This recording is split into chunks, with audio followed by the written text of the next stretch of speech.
How to earn money from StaryWriting. Create a story outline.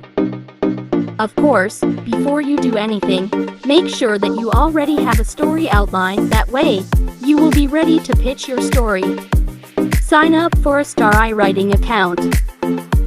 You can either go to their website or register from Dream, Ringdom, or Slash depending on what genre you want to write about. Upload your novel.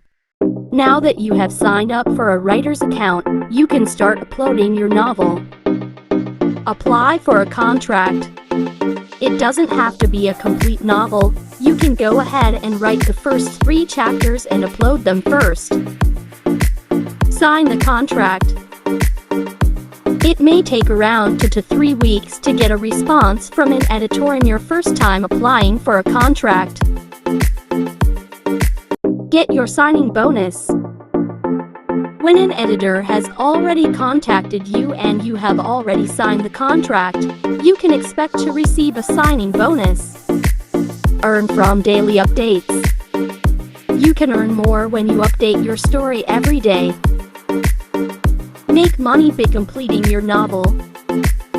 Every story has its ending and it applies to every book written. Congratulations on completing your book. You can now call yourself a novelist or an author.